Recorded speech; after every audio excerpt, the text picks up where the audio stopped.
ក្រោយពីចាប់ផ្ដើមរៀបចំអីវ៉ាន់រួចរាល់យើងក៏សម្ដៅមកកន្លែងកំពង់ផែសម្រាប់ធ្វើដំណើរតាមទូកចេញពីកោះរំសន្លឹមទៅកាន់កោះស្ដេច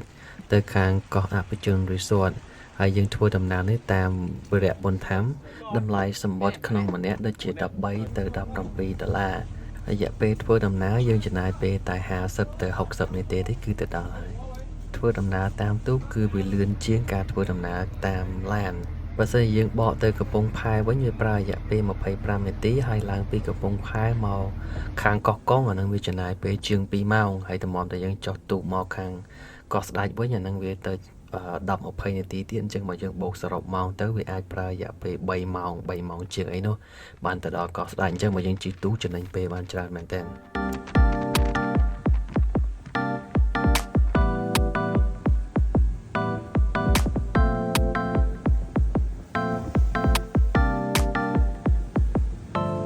ឥឡូវនេះយើងបានមកដល់កោះអភិជនទាំងហើយពេលចុះពីទូកភ្លាមយើងចូលទៅ check in មកគេចាំទទួលយកអីវ៉ាន់យើងហើយជូនយើងមកដល់កន្លែងស្នាក់នៅតែម្ដង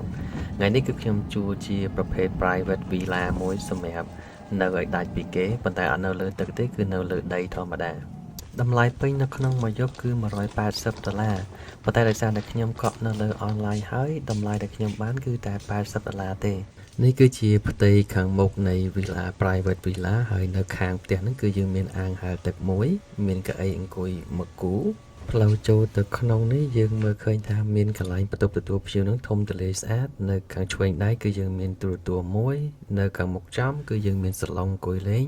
ហើយបើងាកមកខាងស្ដាំនេះមកគឺយើងមានកន្លែងទីធ្លាមួយយ៉ាងទូលាយបន្តិចហើយបើណោះនេះគឺយើងប្រើតេឡេបានបើចាំទាញក៏បានដែរនៅខាងឆ្វេងដៃខាងមុខចំនេះគឺកន្លែងគេងហើយនៅខាងឆ្វេងដៃគឺយើងមានអាហារសម្រន់មានកាហ្វេមានកែវមានអីចឹងមកនៅខាងក្រោមនេះគឺគេមានជាប្រភេទទូទឹកកកតូចមួយដែលនៅខាងក្នុងមានភេសជ្ជៈមួយចំនួនប៉ុន្តែសេដ្ឋកិច្ចលុយមួយតម្លៃ$2.5សេន$2កន្លះហើយនៅក្នុងថតតុកនេះមានកាហ្វេមានអីចឹងទៅអាហ្នឹង free អត់គិតលុយទេនៅបន្ទប់គេងនេះគឺប្រភេទក្រែking size វារៀងធំគ្រាន់បានដែរគេ2នាក់អត់ទៅគ្នាទេហើយមានការរចនាអីនៅក្នុងនេះគឺពិតជាស្អាតមែនទែនគួរឲ្យចង់រស់នៅការរចនាភ្លើងនៅជុំវិញបន្ទប់មើលទៅគួរឲ្យស្អាតមែនទែនឥឡូវនេះខ្ញុំដើរសម្ដៅមកកន្លែងបន្ទប់ទឹកបន្តិចឲ្យមើលតើនៅក្នុងបន្ទប់ទឹកនេះមានអីខ្លះនៅខាងឆ្វេងដៃនេះមានក្រមាពូកូដែលគេដាក់នៅលើជណ្ដើរឫស្សីមួយ design ក្រន់បានមែនទែនហើយនៅខាងមុខចំនេះគឺជាទូកៅអៅនៅខាងក្នុងនេះគឺមានកៅអៅគេងយប់មានប្រដាប់អ៊ុតកៅអៅឆ្នាំងអ៊ុតកៅអៅហើយនឹងស្បែកជើងផ្ទាត់អីសម្រាប់ដើរនៅក្នុងផ្ទះហើយកន្លែងទៀតគឺមានថ្នាំដុសធ្មេញអីធម្មតាច្រាស់ដុសធ្មេញកន្លែងព្រឹកព្រលឹមឡើងស្អាតអត់មានកក្រិចអីទេហើយប្រគុណនេះគឺប្រើភ្លើងចឹងបើត្រជាក់អីយើងអាចចុចឲ្យក្តៅបាននៅចំពីខាងមុខប្រគុណហ្នឹងគឺមានរូបគំនូរមួយអញ្ចឹងអាចមើលរូបគំនូរលេងកម្សាន្តបានហើយបើតែញាក់មកឆ្វេងដៃនេះគឺកន្លែងត្រាំទឹកហើយនិងកន្លែងមួយទឹកហ្នឹងក៏ទំនើបដែរស្អាតក្រោយពីមួយទឹកសម្អាតខ្លួនហើយដើរចេញមកខាងក្រៅដើម្បីស្រូបយកខ្យល់អាកាសបន្តិចហើយនៅខាងមុខចំហ្នឹងគឺគេមានកន្លែងសម្រាប់គេងលេងសម្រាប់កម្សាន្តថ្ងៃនេះរៀងដូចជាមានខ្យល់ច្រើនបន្តិចប្រហែលជារកភ្លៀងហើយអ្នកដែលគាត់មកលេងនៅកោះអភិជននេះគឺគាត់អាចជួលខាយ៉ាកជិះលេងកម្សាន្តបានខ្ញុំមិនដឹងតម្លៃគេប៉ុន្មានទេប៉ុន្តែឃើញបងប្អូនដែលគាត់មកស្នាក់នៅក្នុងថ្ងៃនេះគាត់នាំគ្នាជួលខាយ៉ាកម្នាក់មួយជិះនៅខាងមុខឆ្នេរហ្នឹងតែម្ដងឃើញមានអ្នកខ្លះគាត់មកជាលក្ខណៈគ្រួសារអ្នកខ្លះគាត់មកជាលក្ខណៈដៃគូអញ្ចឹងមកហើយគាត់លោតទឹកលេងកម្សាន្តអីនៅមុខហ្នឹង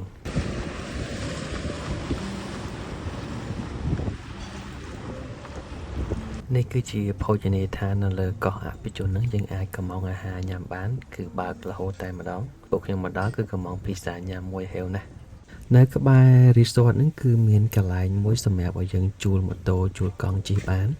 នៅគៀនហ្នឹងទេគឺយើងដើរមកគៀនហ្នឹងតិចមកគឺយើងមកឃើញកន្លែងគេជួលកង់អាគុយហ្នឹងហើយពួកខ្ញុំជួលកង់អាគុយមួយតម្លៃក្នុង1ម៉ោង10000រៀលសម្រាប់បងប្អូនដែលចង់ដឹងពីការរស់នៅរបស់ពលរដ្ឋនៅលើកោះហ្នឹងយ៉ាងម៉េចជួលកង់តែ2ម៉ោងទេគឺសពកន្លែងអស់តែម្ដងនៅខាងកោះស្ដេចនេះគឺគេមានលក់អាហារលក់អីដូចតែយើងនៅលើដីដូចគ្នា ហើយបើអាហារវិញនៅខាងក៏អបជនហ្នឹងគេអត់មានហាមឃាត់យើងអត់ឲ្យយកអាហារចូលទេអញ្ចឹងយើងអាចចេញមកក្រៅដើម្បីរកអាហារដែលយើងចង់ញ៉ាំបានហើយនៅលើនេះគឺមានគ្រឿងសមុទ្រគ្រឿងអីស្រស់ៗមែនតើអញ្ចឹងបើសិនជាចង់ញ៉ាំគ្រឿងសមុទ្រជិះមកក្នុងភូមិគេមកហើយចាប់ផ្ដើមកំងយកមកញ៉ាំនៅក្នុងបន្ទប់ក៏បានដែរ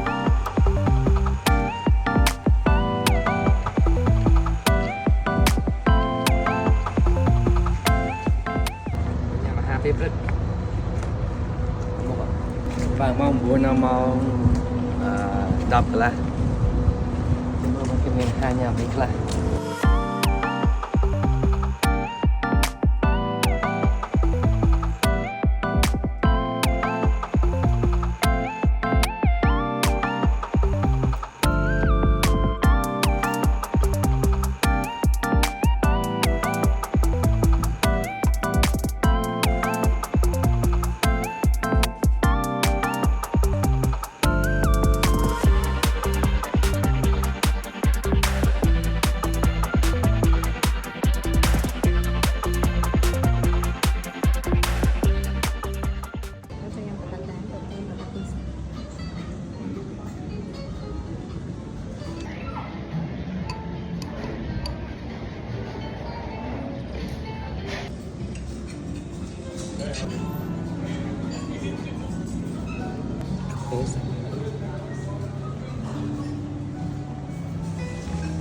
ក្រោយពីញ៉ាំអាហារពេលព្រឹករួចហើយយើងចាប់ផ្ដើមឡើងទូកចុះមកកំពង់ផែកំពង់សោមវិញ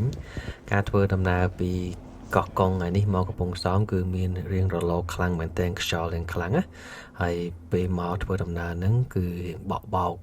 ភ្លៀងសាចទឹកសាចអីរៀងខ្លាំងក្រាន់បើការប្រើរយៈពេលពីកោះកុងមកកំពង់សោមរៀងយូរបន្តិចដោយសារតែគេត្រូវចូលកោះរុងបញ្ជូនអីវ៉ាន់ចេញដាក់អីវ៉ាន់ចូលផ្សេងទៀតអញ្ចឹងចំណាយពេលប្រហែលជាចង់2ម៉ោងបានដល់ច្រាំងកំពង់សោមអុយសតមួយនេះនៅលើកោះស្អែកដែរឈ្មោះ Mad Monkey គេទៅតែបើកពី3ខែមុនទេហើយតម្លៃមិននៅជាក្រុមមួយក្រែ$10ជាងក្នុងម្នាក់ទូថ្លៃទេ